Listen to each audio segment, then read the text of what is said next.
Ixi, Maria. Vocês estão ouvindo minha voz direitinho? Só para que saiu fora. Estou ouvindo bem, sim. Ai. Então, vamos começar.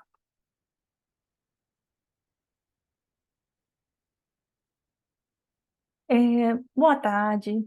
Hoje o tema é alimentação e memória, que a gente vai tratar de como a história da alimentação vai se preocupar com a formação de uma memória gustativa da alimentação. Assim, de forma de como a gente pode entender que começa esse estudo do alimento como símbolo, como uma construção, um elemento, algo histórico, e daí percebe-se que a sua forma de apresentação, a sua forma de percepção, que é principalmente pelo sabor, ela também vai estar atrelada a grupos e manifestações sociais e culturais, ok? Então, a gente começa agora. Primeira coisa, apresentar para vocês autor e obra.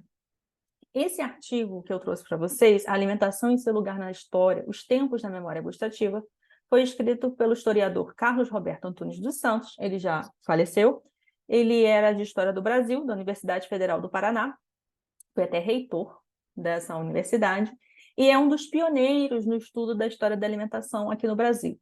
Ainda que o foco, talvez a maior parte do foco do trabalho dele não tenha sido especificamente história da alimentação, ele vai contribuir com muitas discussões. E é um traço que a gente vê no artigo dele também. O artigo já é antigo, já tem pelo menos quase 20 anos, é de 2005, mas ele já vai apresentar o que seria esse momento que a historiografia no Brasil vai se dar conta da importância de estudar, de historicizar a alimentação e a gastronomia.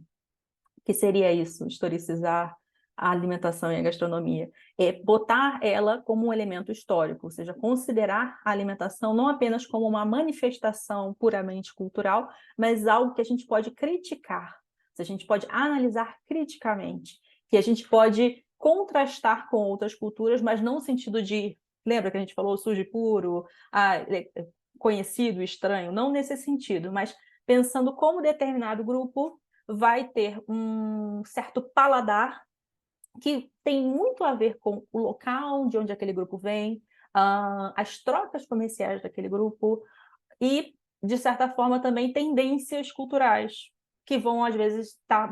vão não, mas às vezes também não, mas muitas vezes, hoje em dia, vai estar associada à globalização da alimentação. Então, o texto do Carlos traz para a gente essa evolução que é semelhante ao texto do Henrique Carneiro, ele até cita o Henrique Carneiro, de como se começou a estudar a alimentação como parte da história, como um problema da história, mas ele vai partir para outro caminho. Em vez daquele caminho de pensar, como é que é o trabalho de vocês, se vocês vão apresentar dia 30, que é 30? É, dia 30. Vocês vão apresentar, não, 31, perdão, que vão apresentar no dia 31, que é como a gente pode analisar grupamentos ou abordagens sobre o alimento, não é de forma bem assim esquematizada, que é o Henrique Carneiro. O Carlos já não vai ter essa abordagem, ele vai pensar mais nas manifestações, ou seja, é muito semelhante a uma tendência na história que a gente chama de história das mentalidades. O que quer dizer história das mentalidades? É como as pessoas percebem o seu meio, como elas percebem o outro e as coisas às quais elas lidam. Coisas podem ser alimentos, podem ser objetos, pode ser até roupa. Tem história da roupa, história do vestuário. Então, é a forma mentalidade no sentido assim, como alguém pensa a respeito e percebe o seu meio em determinada época, ok? Então, seguinte. Primeiro ponto, eu não segui os temas no sentido de, assim, que ele fala, o historiador tal, o movimento dos análises, eu não botei nesse ponto especificamente, não segui essa linha, porque eu achei que isso era uma informação que ia mais confundir do que esclarecer para vocês. Então, eu decidi trazer os pontos e as ideias interessantes, ou as ideias importantes que ele trata no texto, que vão dialogar com essa produção de conhecimento sobre história da alimentação basicamente do século XIX em diante. Então, ele fala primeiro como se criou a ideia da história da mesa. Ele fala que, simplesmente, começa-se, mas 1800, eu até lembro, 1873 ou 23, acho que 23, começa-se a ter publicações na Europa, né, de estudos sobre receitas, sobre pratos, uma espécie de quase um catálogo, mas, ao mesmo tempo, um catálogo que é pensado criticamente. E daí, a partir de um movimento da própria história, que sai da história dos grandes feitos e vai para uma história cultural, você começar a se preocupar com o que para a gente é o principal da história da alimentação, que é o imaginário. Ou seja, como aquele alimento extrapola o seu sentido original e passa a representar, às vezes, uma cultura inteira. Essa foto que eu trouxe do lado, claro, é Google, né, que eu trouxe para vocês, é uma foto que estava assim, ilustrando o que seria a comida brasileira. Aqui deu uma cortadinha na foto, mas aqui tem um bolinho, eu acho que é aquele bolinho de feijoada, porque não parece uma coxinha, mas vamos dizer que seja uma coxinha. Tem pastel, tem feijoada, tem um molho de tomate aqui, tem um macarrão, eu acho. E tá, eu tava olhando e, assim, era um site estrangeiro falando de comida. Tem arroz aqui do lado, de comida estrangeira. E falando do que seria essa comida brasileira.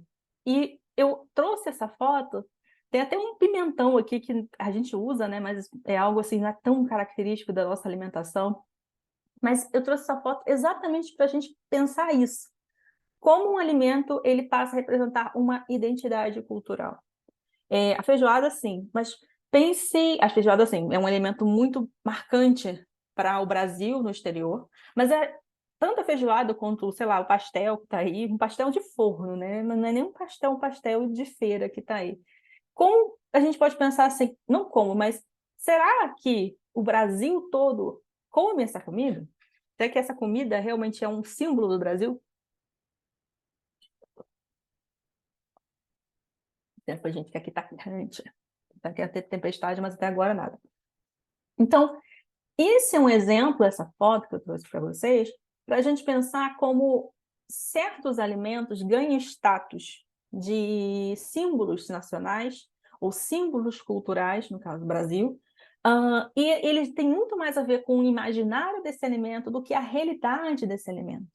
E isso é algo para a gente problematizar. Em que sentido o porquê também, em que sentido e por que esse alimento ganha outra dimensão.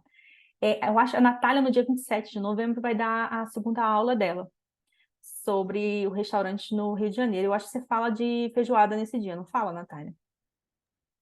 Isso mesmo, vou falar da feijoada no Rio. Então, isso é uma oportunidade para a gente exatamente pensar como é construído o prato da feijoada e depois como ele ganha esse status. E essa preocupação que a Natália tem com o trabalho dela, que ela apresenta para vocês, é uma preocupação da história da alimentação. Não só pensar o alimento por si só, mas pensar como esse alimento extrapola o seu sentido, às vezes local, e às vezes o seu sentido intrínseco, né, que é o próprio feijão, vamos dizer assim, ou o ensopado, que seria do feijão. Um outro elemento que o professor Carlos traz para a gente é pensar que, ainda que a gente pense, essa é uma cozinha local, essa cozinha regional, essa cozinha internacional, a gente crie grupamentos de tipo de cozinhas, ou seja, o que é, por exemplo, cozinha italiana, essa é cozinha tailandesa, essa é cozinha brasileira. Elas, na verdade, não são puras.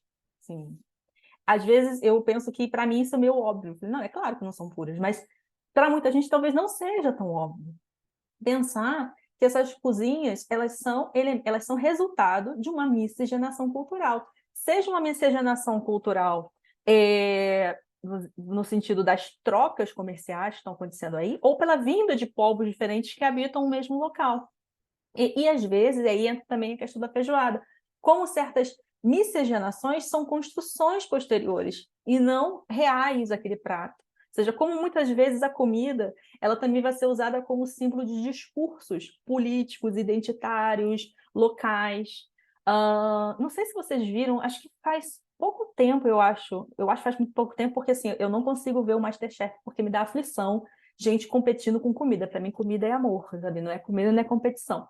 Mas eu vi assim, acho que eu vi no Twitter, uma cozinheira, acho que ela era oriental, mas eu não lembro qual é a etnia dela, se era japonesa, coreana, chinesa, eu acredito que ela era chinesa.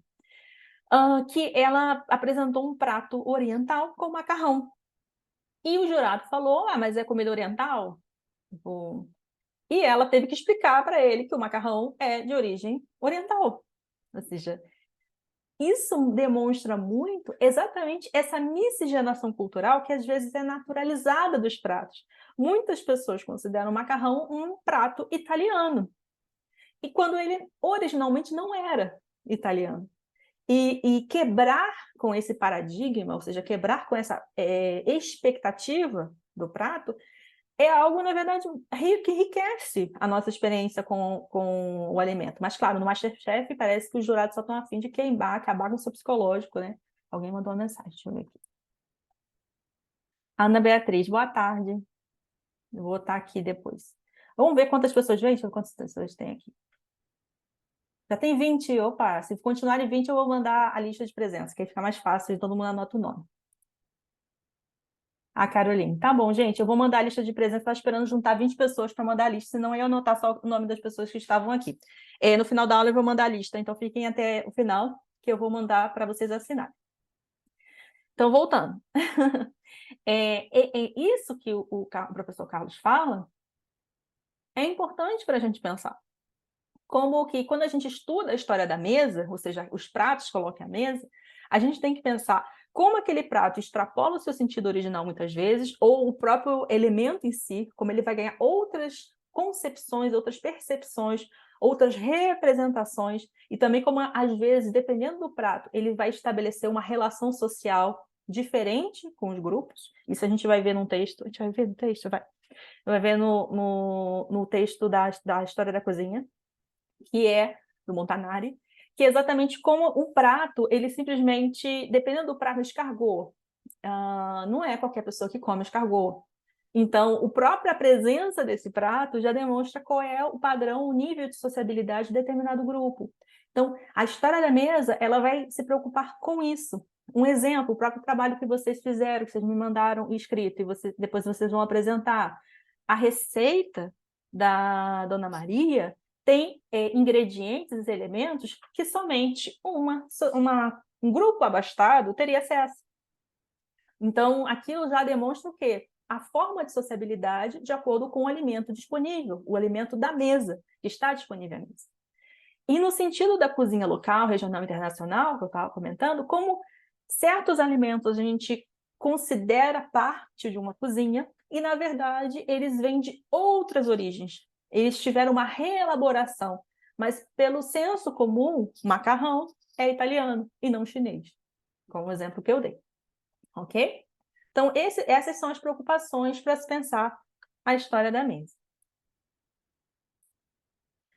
E o que, então, se a gente está falando que a alimentação, principalmente o alimento, ele vai ter um sentido diferente, uma forma ele vai também estabelecer uma relação diferente entre os indivíduos, que as cozinhas também, elas são elaboradas nessas trocas. O que significaria comer, quando a gente está pensando nesse sentido social? Daí é muito interessante, porque o professor Carlos vai fazer uma diferenciação que para vocês é vital como gastrônomos ou cozinheiros. Alimentar-se vai ser um ato nutricional, ou seja, eu me alimento para estar vivo. Essa é a base, né? Tem outras pessoas que vão se alimentar por outras razões, mas basicamente é para se nutrir. Comer não. Comer vai ser sempre um ato social. Por quê? Por que comer é um ato social? Porque quando você come, no sentido de que você está em relação à comida, o comer vai estar relacionado com o que você come, com quem você come, onde você come, e não o alimento no sentido nutricional em si. O texto do Montanari, já estou adiantando o texto, eu adoro adiantar a ideia. Mas tem uma coisa muito interessante, como também o sentido nutricional ele varia ao longo da história, que é o sentido da dietética.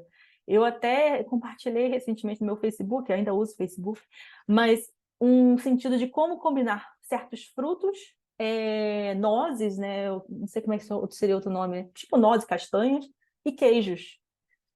E isso tem no livro do Montanari. Gente, qual é o nome do livro? Vamos ver.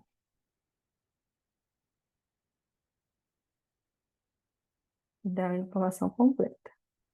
O livro do Montanari, A Invenção da Cozinha, a Comida como Cultura. No livro do Montanari, ele comenta que como o ato nutricional antigamente tinha a ver muito com o equilíbrio dos humores. Está dizendo que faltam 10 minutos, então vou falar esse slide e a gente vai fechar e voltar, mas vou continuando. O ato nutricional, ele varia no tempo. No passado, ele tinha a ver com o sentido de humores, equilibrar o líquido com o seco, com o úmido com o seco, o salgado com o doce. Tinha todo... Por isso que você não podia comer só um queijo, você tinha que comer um queijo combinado com uma fruta e para equilibrar lá o grau de umidez com sequez, sei lá, sequidão, não sei, tipo, com a outra parte tinha que botar uma noz lá, uma castanha. Isso era um ato nutricional. Isso era uma forma de se alimentar. Ou seja, não quer dizer que o fato de alimentar-se como ato nutricional seja isento de interpretações. Isso eu estou querendo dar esse exemplo. Hoje em dia, alimentar-se no ato nutricional é o quê? Quanto de carboidrato eu estou comendo comparado ao nível de proteínas? Meu prato tem que ter uma proteína, alguma coisa assim. Olha, as verduras. Esse é o equilíbrio do ato nutricional. Então, assim, ainda que o professor Carlos, diferencie comer de alimentar, isso não quer dizer que se alimentar como ato nutricional não seja algo também pensado, não seja algo também que tenha sua elaboração crítica. Tem uma elaboração crítica, mas essa elaboração crítica é em outro campo. Se eu não me engano, vocês estudam isso também em gastronomia, quando vocês vão pensar esse equilíbrio de fazer tabela. Já vi gente, eu acompanho sigo algumas pessoas no Instagram, tabelas de nutrientes, de alimento. Isso é alimentação no sentido de se alimentar. Então, também tem uma problemática, também tem uma interpretação, também tem uma forma de percepção que varia ao longo do tempo. Hoje em dia, basicamente, é calorias. Agora, comer não é isso. Comer tem a ver com formas, principalmente uma forma histórica de ser. Então, por que forma histórica de ser? Porque depende de onde você está na história e no local social de agora também. Por isso que o professor Carlos fala que o comer é um ato social.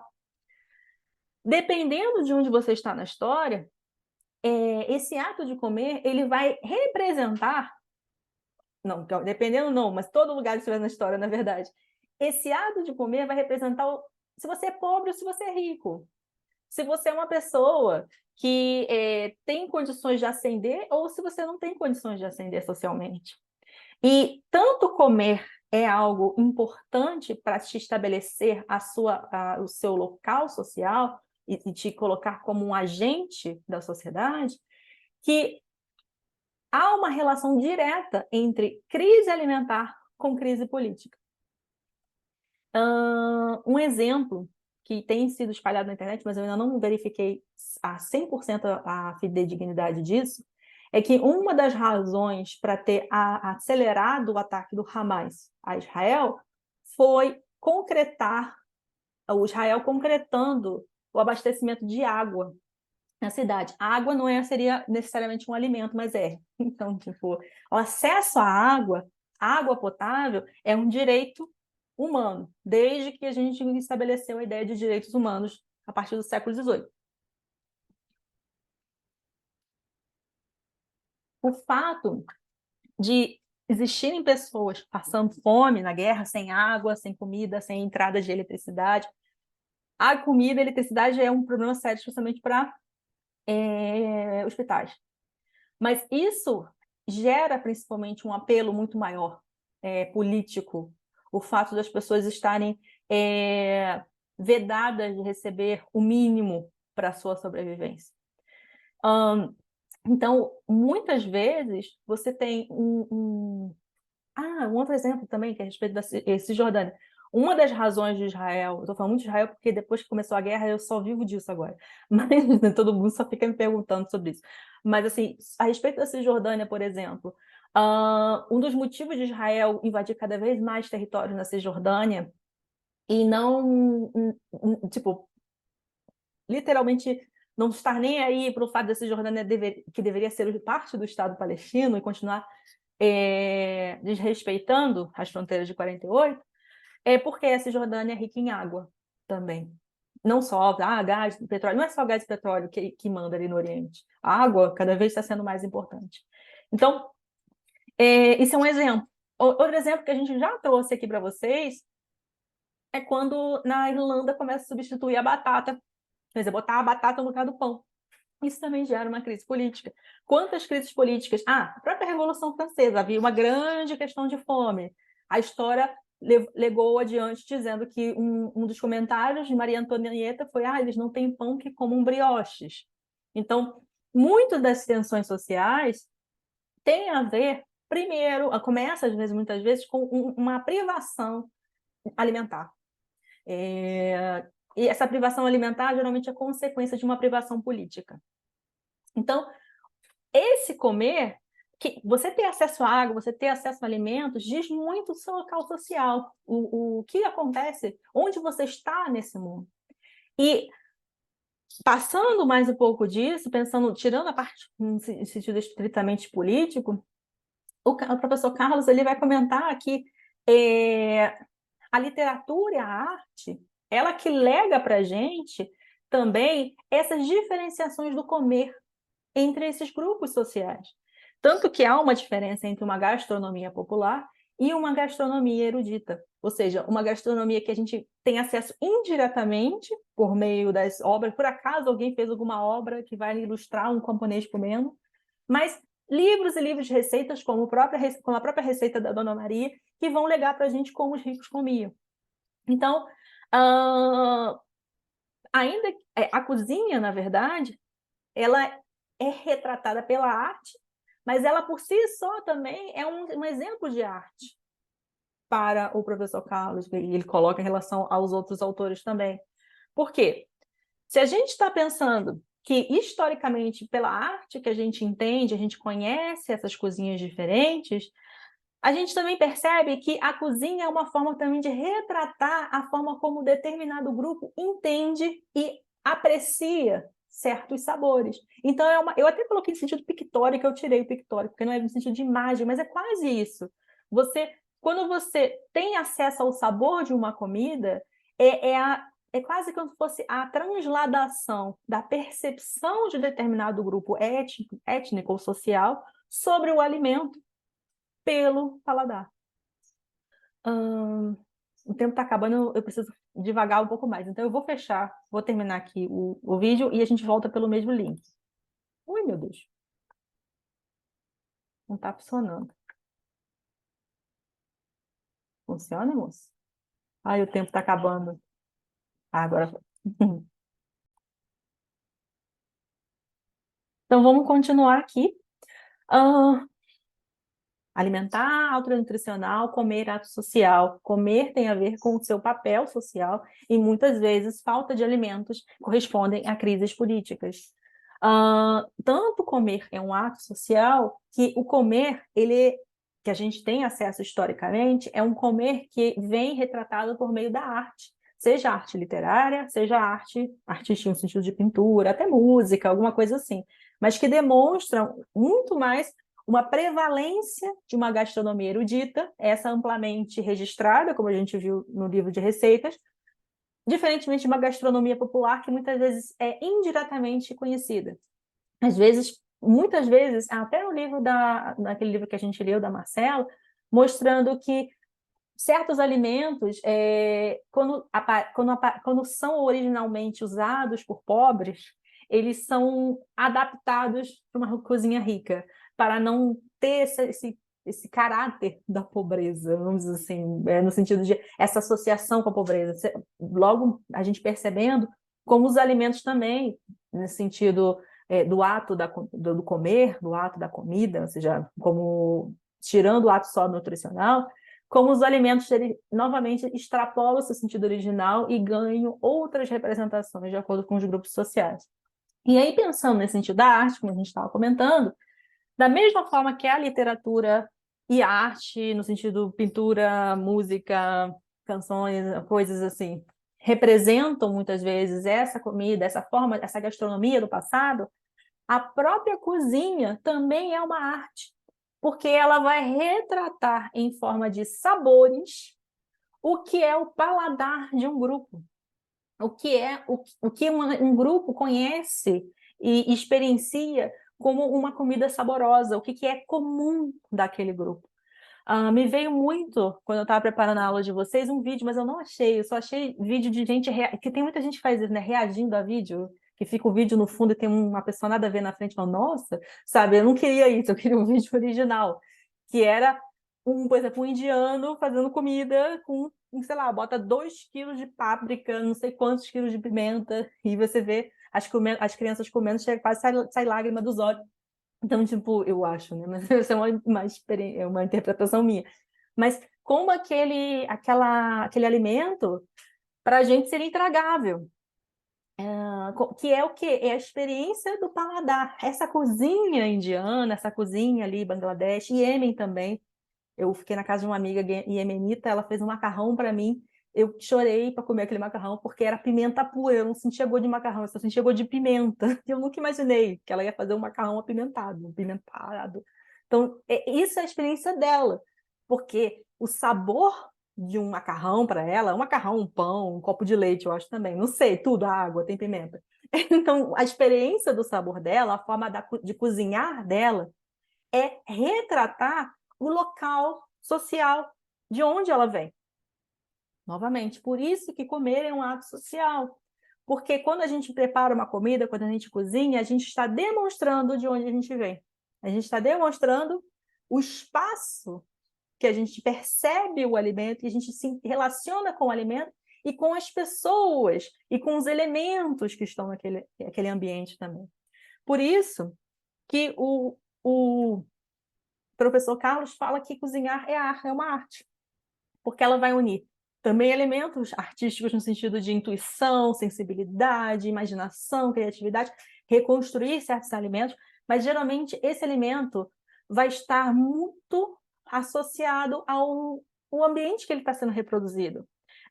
Isso também é um exemplo de como muitas comidas estrangeiras, quando vêm para o Brasil, elas são adaptadas, elas ficam mais doces. Uma comida japonesa ganha um cream cheese, não sei, tipo, alguma coisa fica mais salgada. Acho que é salgado.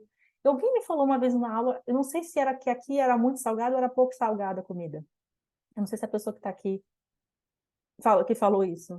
De alguém que veio da Ásia e foi comer alguma coisa e achou muito salgado. Fui eu, fui eu, Célia, Foi. sim, da comida daqui ser mais para o salgado e às vezes para o Oriente ser mais pro apimentado, né? Sim, sim, isso, e eu, pelo menos, particularmente, o apimentado, para mim, eu tenho a sensação que ele tira o sabor da comida. Então, ir para o oriental, isso também Oriente Médio, mas assim, mais ali para a parte do sul, né, Arábia do Sul, ali a Bangladesh, Índia, a pimenta, na verdade, é o que dá o sabor.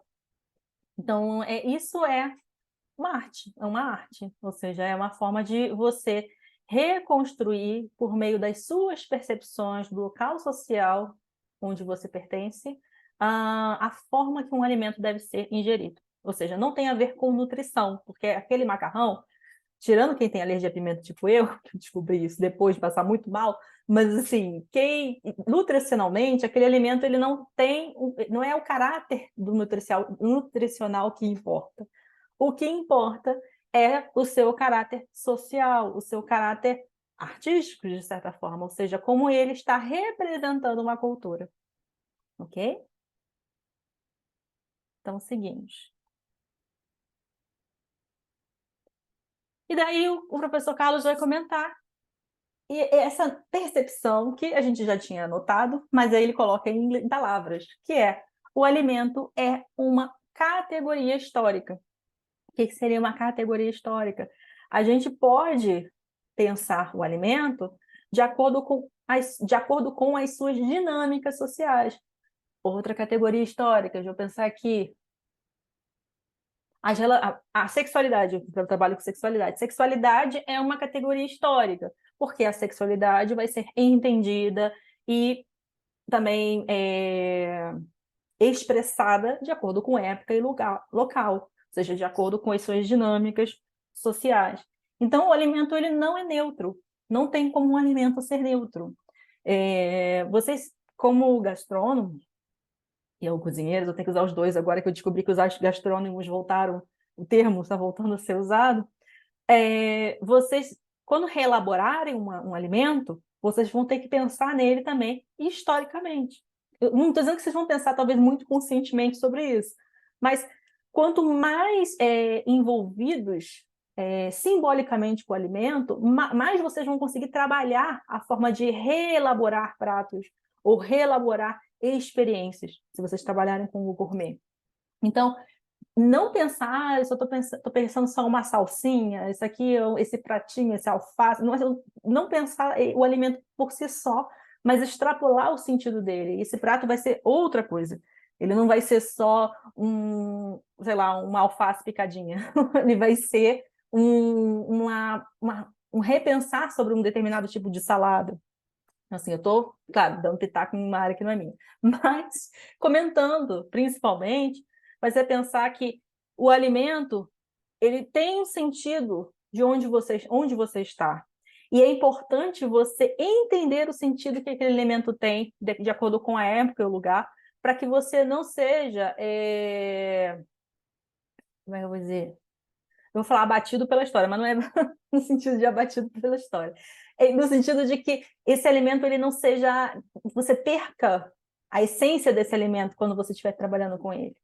Sabe? Muitos alimentos eles vão trazer muito mais ideias se você conseguir pensar ele em profundidade.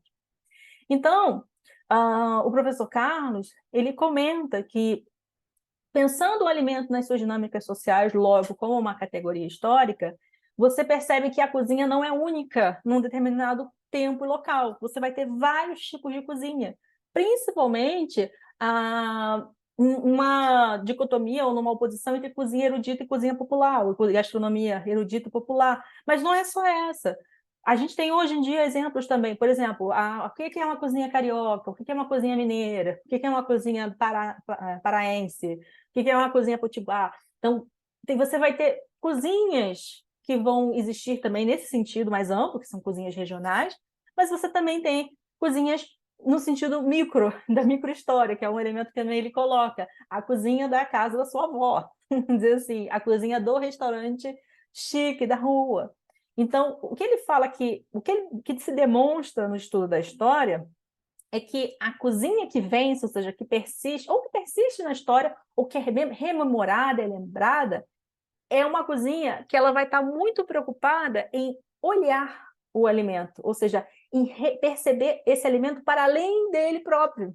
Por isso que eu estou comentando disso, de vocês nunca olharem, nunca, né, mas não olharem o alimento por si só, conseguirem enxergar ele como categoria histórica, conseguirem enxergar ele como símbolo.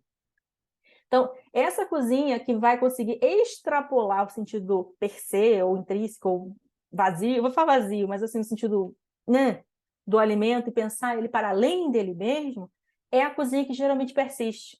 É a cozinha que ele até coloca, que é a cozinha de uma ideia de um espírito livre e requintado, ou seja, algo que ela vai ser quase que atemporal, mas não no sentido de que ela é realmente atemporal, mas pelo fato de ela ter uma identidade ou uma característica própria, ou seja, ela torna um alimento, vamos dizer assim, uma experiência, mas ela sai do seu local também. Ela consegue se romper com o local. Aí o exemplo que eu trouxe para vocês é uma macarronada com molho de tomate, muito pouco queijo, na minha opinião, mas assim, aí eu trouxe esse alimento de uma página dizendo de comida italiana.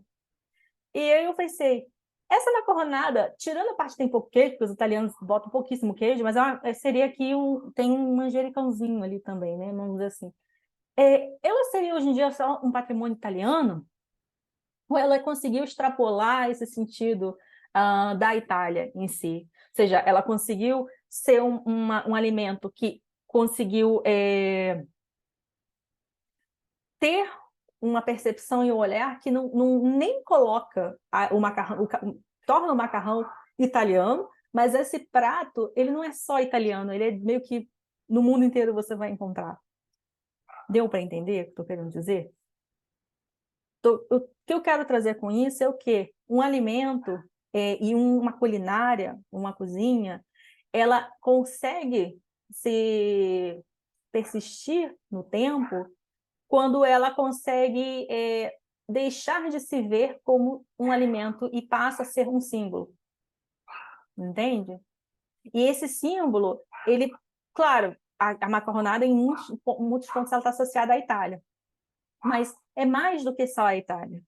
Ela conseguiu chegar nos lares como uma comida italiana, mas hoje em dia ela extrapola esse sentido de ser uma comida italiana. Deu para entender o que eu estou querendo dizer? Então,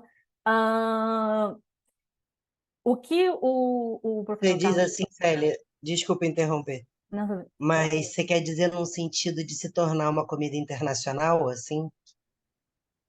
sim, também. É no sentido de se tornar uma comida internacional. Mas ela, ainda que ela seja internacional, ela ainda se conecta à origem. Ela não Sim, rompe completamente. Mas por quê? Porque ela relabora o alimento para além dele próprio. O que o macarrão é? O macarrão é um produto da China. Ele foi para a Itália e alguém conseguiu, com elementos que não são italianos, o tomate é americano, o manjericão eu já não sei de onde é. Mas assim, tomate americano, um molho de tomate, um tipo de tempero, ele acaba saindo, ele tem essa referência com a Itália, mas ao mesmo tempo ele não tem.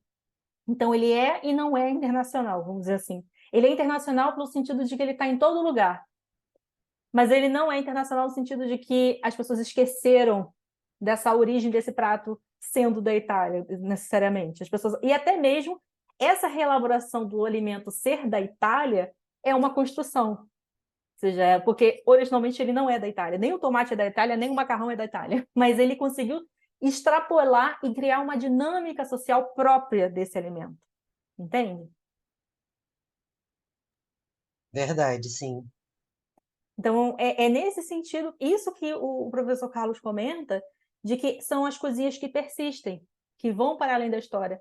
Elas reconstroem o alimento no local e elas conseguem ser, ao mesmo tempo que elas são internacionalmente conhecidas, elas conhecidas no sentido de você vai encontrar uma macarronada nos Estados Unidos, no Marrocos, na Itália, no Brasil, você vai encontrar essa macarronada em todo quanto lugar, algum outro elemento diferente, de acordo com os gostos locais, mas você não esquece essa origem italiana que é uma construção. Por isso que ela é uma vitória. É uma vitória de uma cozinha que ela consegue olhar o alimento não apenas pelo alimento, mas o alimento como essa construção, como história, como historicidade, como algo que tem história. Um exemplo, aqui no Brasil, eu não sei, eu já encontrei italiano falando mal de pizza no Brasil, que tem queijo demais, tipo, que tem que ter mais massa e tal. Agora, minha experiência comendo macarronada no Marrocos era cominho, era muito cominho, sabe? Eles botavam tanto cominho que o macarrão chegava a ficar marrom, de tanto cominho. E para eles é macarronada italiana, assim, tipo, cominho puro. Então, eu já contei, né, que tinha cominho até no banheiro, para dar cheirinho. Então, tipo, é uma experiência, essa experiência ainda que internacionalizada, vamos dizer assim, ela ainda vai ter releituras locais. E aí é por isso que o professor Carlos comenta que as práticas alimentares de um povo, elas podem se tornar tradições culinárias. Por quê? Às vezes você tem uma prática de um grupo que faz aquilo, e de tanto aquele grupo fazer, ele se torna uma tradição. A própria macarronada. Eu não sei quem inventou a macarronada. Eu sei que a Marguerita foi algum cozinheiro de uma rainha, que era a rainha Marguerite, eu acho. Tipo, tem uma história, mas ninguém sabe se é verdadeira, aquela coisa. De toda forma, tem-se um grupo que fazia macarrão, e aqui, de tanto fazer aquele macarrão, macarrão, macarrão, ele virou uma tradição culinária. Só que essa tradição culinária, quando ela vai para além do seu grupo, ela também é reelaborada. E às vezes ela é reelaborada como tradição culinária familiar. Tem muitas famílias que fazem macarronadas ao domingo, a macarronada da avó, da mãe, que pode-se dizer uma herança italiana, mas já está ressignificada para outro sentido de tradição. Não tradição culinária regional, mas uma tradição culinária familiar. Então, por isso que ele fala que a comida, nesse sentido, como uma construção histórica, ela é responsável por formar identidades. E ao formar essas identidades, que a gente consegue entender qual é a memória gustativa de um povo. Ou seja, o que um povo associa como alimento de um povo e como aquele povo tem como seu padrão gustativo, ou seja, aquilo que ele diz que isso é saboroso, isso é ruim, o que é comida boa, vamos dizer assim, ou comível, na minha cultura. Essa questão das elaborações é um outro exemplo. No Marrocos, uma comida tem que ter 1 quilo de cominho para ela ser saborosa, mas a comida é uma reelaboração de uma tradição culinária italiana. Mas ela virou o quê? Uma tradição culinária familiar ou local, uma experiência local diferente do que é aquele alimento. Aqui no Brasil também, tem muitas pessoas que têm a tradição de comer macarrão e algumas associam. Hoje em dia eu acho que eu não vejo tanto, mas pode ser que sim. Muitas vezes as pessoas diziam, eu faço macarronada porque minha família é de origem italiana. Tem muito de brasileiro que gosta de puxar uma origem italiana para se sentir importante. Mas, assim, às vezes nem é, sabe? Foi a avó que pegou a receita com não sei quem e fez macarrão. Na época que eu falei que o Matarazzo começou a produzir macarrão em escala industrial no Brasil. Então, o que importa para a gente é entender a construção dessas tradições, por meio dessa construção dessas tradições, entender a identidade daquele povo que está construindo essa ideia de uma cozinha própria, e daí perceber qual é a memória gustativa daquele povo. Como é que aquele povo entende o que é o sabor, como é que é a combinação dos sabores daquele alimento, ou aquele prato, principalmente.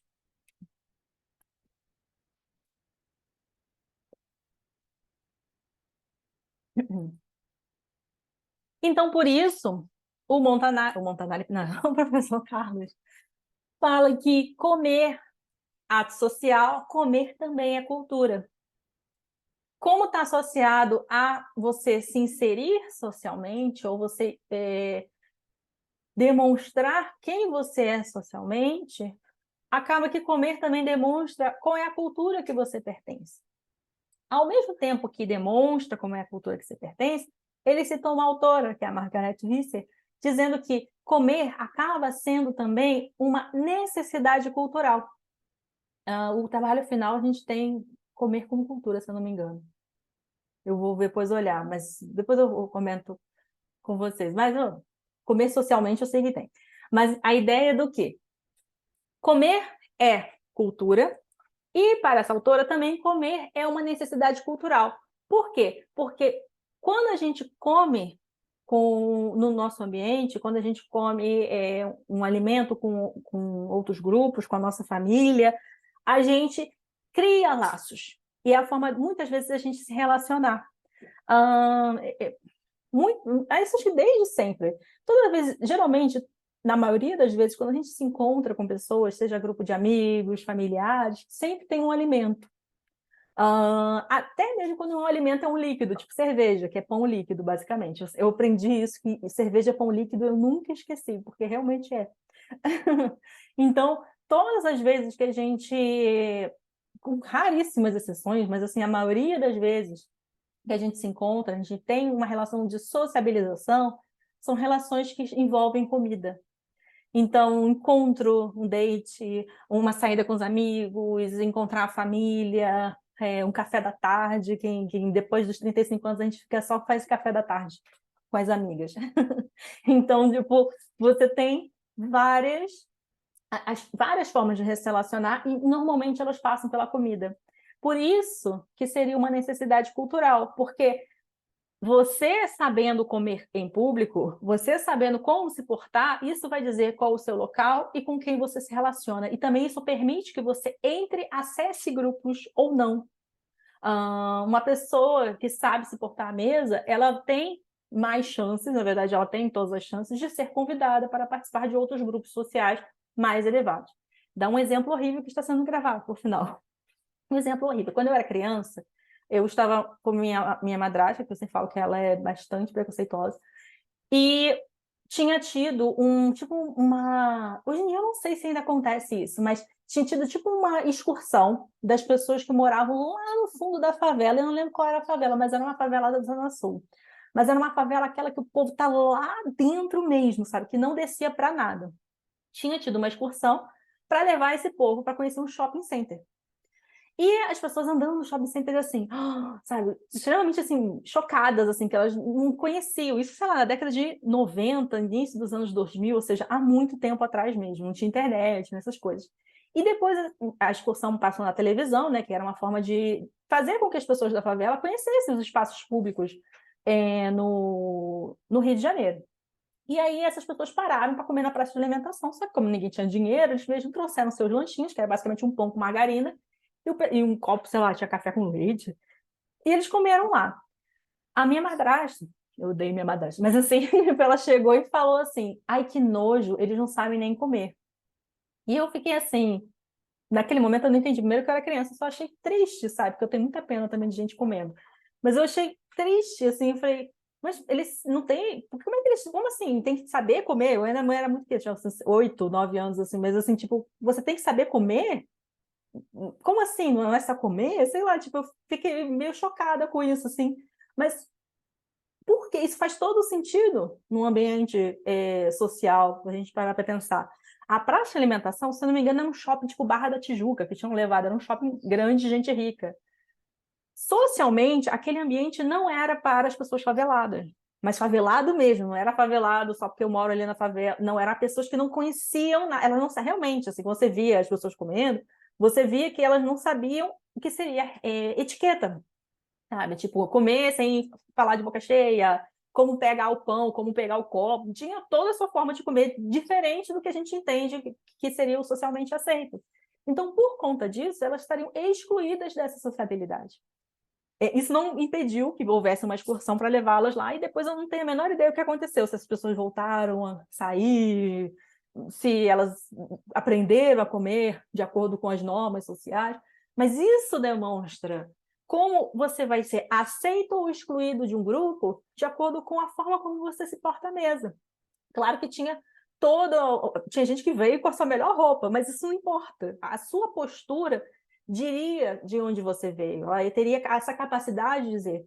O que marcou naquela época para mim, e hoje em dia eu entendo, não justificando, mas eu entendo no sentido social, é que o nojo da minha madrasta, e talvez de outras pessoas que lá que não expressaram para mim o nojo, porque o nojo era porque aquelas pessoas elas não estariam respeitando essas normas sociais de se comer. E logo elas estariam excluídas dessa relação, desse contato social com aquele grupo. Então é coisa assim, você não sabe comer com garfo e faca, você não sabe comer como gente, muitas aspas, você não é aceito. E assim, ainda que isso foi um caso extremo, mas você tem, até hoje em dia, muitas pessoas que têm esse preconceito com pessoas que não teriam etiqueta na hora de comer. Olha lá, fulano comendo de boca aberta. Já peguei gente, não peguei de pegar, pelo amor de Deus, me livre. Mas assim, tipo, no sentido de já peguei, no sentido de já vi gente, um rapaz que ele comia, e eu não sei o que acontecia. Ele tinha barba. Ele comia e ele deixava a barba toda suja mesmo, aquele negócio pingando assim, tipo, e ele não tinha necessidade para ele de pegar um guardanapo e passar. E não era, ele era um professor de São Paulo, de escola, sabe? Não era uma pessoa assim, ele é um favelado lá do alto da favela que nunca desceu. Então, em que sentido isso tem a ver com um hábito, vamos dizer assim, pessoal, e que sentido isso tem a ver com o hábito social? Ou seja, ele provavelmente, pelo fato dele não ter etiqueta à mesa, ele pode ter sido desconvidado ou não convidado para eventos sociais. Ou alguma pessoa pode ter falado mal dele, eu, por exemplo, mas tipo, pelo fato dele fazer isso. Então, a gente vê que comer como cultura tem a ver, principalmente, não só com você demonstrar a cultura que você pertence, mas você demonstrar se você vai ser socialmente aceito ou excluído de determinado grupo social. Por isso que o professor Carlos fala que o ato de comer tem um sentido de diferenciação, ou de um mecanismo de diferenciação, que vai te dizer quem você é, mas também vai dizer se você vai ser integrado num grupo ou não, e distinguir você socialmente. Então, esses são uns elementos muito importantes. E daí, ele parte para um outro sentido de cultura, que é o sentido, sim, esse sentido de cultura, de distinção social, tem a ver também de, se você sabe comer, se portar bem à mesa, você é uma pessoa com cultura, você é uma pessoa com educação. E essa educação tem sentido de cultura. Mas isso, claro, essa cultura vai ter a ver o seu local, de onde você veio. Isso tem muito a ver também com outro conceito que não está no texto, mas a ideia de capital cultural, que é de um filósofo sociólogo, Pierre Bourdieu, que fala de que as pessoas ricas dispõem de um capital cultural, ou seja, uma aquisição de cultura maior do que as outras. Por isso que elas conseguem ser distinguidas pelos seus iguais não, aspas não, é iguais mesmo, e daí ascender socialmente. E daí, pensando em outra característica para pensar a alimentação como cultura, é o uso de certos alimentos padrões, ou standards, que ele conta a história do pão e a história do sal. Não vou entrar em detalhes a respeito disso, mas ele comenta, que eu até coloquei aqui, esse aqui é uma gravura de uma parede de uma ruína romana, que isso aqui parece ovos, mas são pães. Então, isso são pães, mostrando a importância do pão, né, de Roma, que foi ela que mais que expandiu a ideia do pão.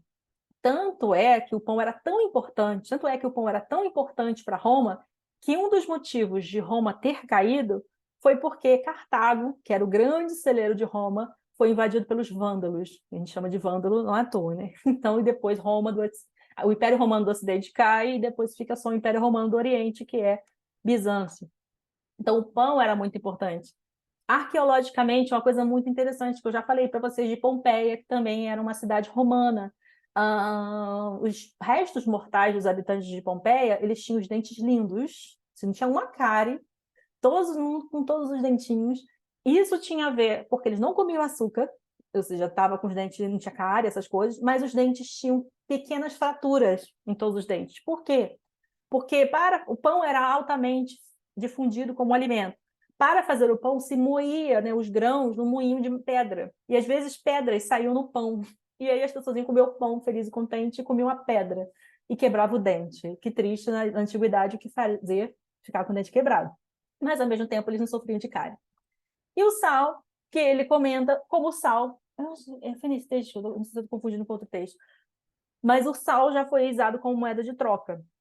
E como o sal foi introduzido cada vez mais na nossa alimentação, a ponto de hoje em dia ser uma necessidade. E você pensar que antigamente as pessoas conseguiam comer alimentos muito bem sem absolutamente nada de sal. Eu agora estou na dúvida, mas eu acho que a receita da Dona Maria não tem sal. Eu não tenho certeza agora, estou na dúvida. Alguém lembra se tinha sal?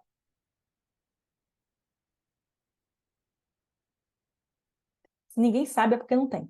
Então, essa possibilidade, se ninguém viu sal naquela receita, é porque não tem sal. Então, tipo, se não tem sal, mas é um exemplo de como muitos alimentos não precisavam de sal, mas você vai trazer vários outros condimentos, como a própria Natália comentou. No Oriente, você vai usar outros condimentos e menos sal, e aqui a gente vai tacar sal em tudo, tá todo mundo com hipertensão. Ok, gente, eu vou ter que interromper agora e voltar de novo. Eu dei um tempinho de renderização. Então, vamos para o próximo slide. E daí, pensando o que a gente comentou aqui sobre alimento como cultura, como relação de inclusão, exclusão social, e o que a gente tinha falado antes, como alimento se tornando o alimento, o prato principalmente, demonstrando o que seria a memória gustativa de determinado grupo, o professor Carlos vai tratar de como se construiria a fidelidade do paladar. Aqui no Brasil, que a gente já comentou isso em outras aulas. Opa, tem alguém com o microfone aberto aqui. Não tá todo mundo. Eu vou esperar juntar 20 pessoas e aí eu vou mandar a lista. Tem 14 só. Vamos ver se vai chegar mais gente para poder fazer a lista. Então, sobre a fidelidade do paladar, o professor Carlos comenta que são anos e anos de continuidade para que se tenha uma fidelidade. Ah, sim, e o que a gente estava comentando a respeito do Brasil. No Brasil, a gente tem um paladar muito doce, tanto que a maioria dos nossos pratos, nossas sobremesas, são extremamente doces para pessoas que não são daqui. Isso porque a gente teve uma produção de açúcar no Brasil, até trouxe um exemplo, né, que seria um moinho de cana, na época do Brasil colonial. E essa produção de açúcar aqui no Brasil criou um excedente, e esse excedente era amplamente usado para produzir o que a gente tem agora como bebida tradicional, que é a cachaça, rapadura, e doces, de modo geral. Então, por isso que ele comenta aquilo que a gente já tinha falado, que quando a gente come um prato, quando a gente come uma culinária, a gente se liga ao local, a gente cria uma conexão com o local. Aí a macarronada, que a gente estava falando, o macarrão italiano, a gente cria uma conexão com aquele local. Ou então a gente vai criar conexão com quem fez ele, tipo a sua avó que fez a macarronada, a comida familiar. Aí nesse sentido a memória, a questão da emotiva, a conexão que você cria sentimental com aquela comida. Então esse sentimento, essa memória do paladar, ele tem a ver muito com uma questão emotiva. Só que essa questão emotiva pode ser no sentido realmente da emoção, porque é sua família, porque é o seu lar, porque te lembra algo da sua infância, ou porque lembra de onde você veio, ou uma cultura que você se identifica, por exemplo. A respeito do açúcar aqui no Brasil, o termo que ele vai usar é a sacarocracia, que é a, ai, meu Deus, a economia do açúcar, ou a sociedade do açúcar. Então, é nesse sentido que esse paladar se constrói. Aqui a gente tinha muito açúcar, vai ter um paladar muito doce. Lá no Oriente, na Índia, tem muito condimento, é de lá, né? As especiarias saíam de lá. Então tem condimento pra caraca. Então eles usam condimento pra caraca no seu alimento, porque eles tinham bastante. E a gente sabe que antes do advento da geladeira, era uma forma de você conseguir conservar os alimentos. O açúcar também é uma forma de conservar os alimentos. Além desse aspecto, do tipo de alimento que vai definir, de acordo com sua grande disponibilidade, que vai definir o paladar de determinado grupo, o costume de como é feita essa relação também revela, novamente, uma estrutura social. Quem tem acesso a esse açúcar? Que tipo de açúcar que tem acesso? Qual é o alimento que é mais disponível para uma pessoa rica? Qual é mais disponível para uma pessoa pobre? Daí são as construções. Vou ver aqui se chegou mais gente. 19, tá. Deixa eu mandar a lista para vocês rapidinho.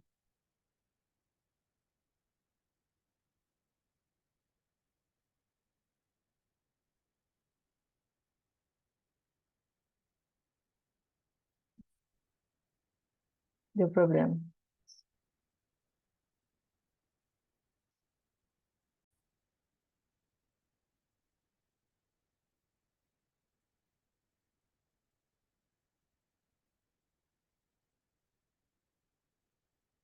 Tá ali a lista aí para vocês assinarem. Então, encerrando aqui o nosso tema, o professor Carlos vai falar, então, que a história da alimentação, ela vai exatamente se preocupar com esses elementos, mas não só elementos, como a gente falou, da representação, da simbologia, mas também da cultura, das estruturas sociais e do sabor. Esse sabor é o que define, muitas vezes, uma sociedade, define no sentido assim, o que aquela sociedade entende, no sentido das mentalidades, o alimento, como aquele alimento ele vai se comportar, ou ser reconstruído, ou se reelaborar dentro daquela sociedade. Por isso que a cozinha ela é um espelho da sociedade. Ele vai fazer uma crítica muito grande, hoje em dia, ao individualismo que a gente tem na sociedade, é o que ele chama de McDonaldização do mundo, ou a ideia do fast food, que a gente vai até discutir sobre isso. Cada vez mais a gente tem mais e mais alimentos industrializados e está reduzindo, por exemplo, a quantidade que as pessoas comem alimentos que antigamente eram muito comuns, tipo farinha de rosca, farinha de mandioca, feijão. E isso está se perdendo exatamente a memória gustativa das populações. Você tem crianças, já conhecia, acho que talvez você já tenham visto, pessoas, crianças, que comem basicamente só ovo, miojo e pão. Eu já vi muita criança que só come isso. Pessoas que têm alergias a alimentos, seja porque não têm contato com grande variedade de alimentos, ou porque têm contato com somente um alimento até o corpo criar uma resistência. Então, essa padronização dos alimentos está criando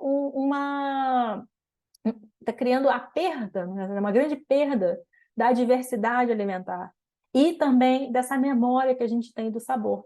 Por isso que ele chama de Arca do Sabor, mas eu encontrei um grupo da Unicamp que fala Arca do Gosto, que é basicamente a mesma coisa, até trouxe aqui, que é uma tentativa. Harley, infelizmente, eu não, se você não, você só entrou agora, a aula já está terminando, não tem como. Realmente, às vezes, imprevistos acontecem. E depois o vídeo vai estar disponível para você ouvir, eu vou gravar ele, tá bom? Então, a gente está perdendo muito a respeito dessa diversidade e muitas vezes de sabores que eram padrões, ou eram comuns de determinadas sociedades, por causa dessa industrialização. E uma reação a esse movimento, né, do fast food é o slow food, que é resistir ao fast food, mas também começar a novamente trazer elementos, às vezes, locais. Eu estava até lembrando, a minha irmã, a gente foi em João Pessoa, que é a cidade da minha mãe. A gente foi em João Pessoa e lá ela provou um suco de cajamanga. E cajamanga a gente não encontra aqui. E ela falou assim, eu preciso encontrar cajamanga. Tipo, isso é um exemplo de arca de sabor. É uma fruta própria, que é comum, uma coisa brasileira, mas pelo fato de você ter... Geralmente você encontra maçã, pera, frutas que nem são. A maioria é produzida na Argentina, que não são nem produzidas no Brasil. A rodo, assim, e frutas que antigamente eram comuns, que eram frutas da própria flora brasileira, sendo difíceis de você encontrar. Então, essa é a ideia do slow food. Você começar a valorizar não só uma alimentação pensada, com cuidado, que não é feita pronta, feita assim de forma industrializada, que nem o Fordismo, né, juntando um montão de peças, mas uma alimentação que você tem a preocupação com a diversidade, tem a preocupação com esse desfrutar do alimento que a gente tem perdido. Então, há um desejo cada vez mais de não só das universidades, de não só promover a diversidade alimentar, mas criar uma arca do sabor, como esse projeto Arca do Gosto da Unicamp, que é buscar preservar cada vez mais receitas, alimentos e pratos, normalmente brasileiros, né, de uma cultura, porque a Arca do Gosto seria aqui do Brasil, mas você tem a Arca do Sabor em vários. Acho que a iniciativa foi até da Argentina mesmo, mas tem iniciativas na Itália, em outros países, buscando exatamente não se perder esse universo da memória gustativa. Eu não sei se vocês já viram um documentário que é de um americano muito famoso, não sei, não é Fahrenheit, é o Moore. Gente, eu esqueci o primeiro nome dele. Eu vou mandar o link depois para vocês, se vocês tiverem interesse. Ele mostra como é a comida em uma escola francesa e o que é a comida para os estudantes numa escola norte-americana. Os norte-americanos são exatamente os expoentes, né, os grandes promotores do fast food. Então, a comida das escolas é horrível, assim, é exatamente fast food. E na comida das escolas francesas tem toda a preocupação exatamente com essa questão da arca do sabor. Alimentos locais, as crianças comendo, sei lá, queijo brie, sabe? Aquela coisa bem, assim, francesa, sabe? Não, vinho não, né? Pelo menos, acho que vinho não. Mas, assim, comendo coisas, alimentos que são próprios da cultura francesa. Ou seja, essa preocupação de não ter isso que a gente tem aqui no Brasil, ó, salgado, refrigerante, refresco lá de um pó, que a gente nem sabe o que é aquilo. Então, é exatamente tirar dessa ideia, desse alimento extremamente industrializado e péssimo nutricionalmente, mas também que ele quebra o sentido social do comer, que aquele alimento não tem nenhuma conexão cultural com o ambiente, o local da criança, é apenas uma dose de açúcar e gordura extra, para um alimento que tem uma história, que cria essa identidade, que faz com que a criança reconheça sabores locais, porque essa ideia da Arca do Sabor, ela, ok, nós adultos buscamos isso, conscientemente. Mas se a gente tivesse tido a introdução disso na infância, isso seria algo natural. A gente priorizar alimentos e sabores que são ricos, diversos, mas locais também. Então, essa é a ideia do texto. Tem chat aqui? Deixa eu ver aqui. O Halle conseguiu. Ok, tá ok. Então, gente, eu vou fechar aqui, eu só vou fechar a gravação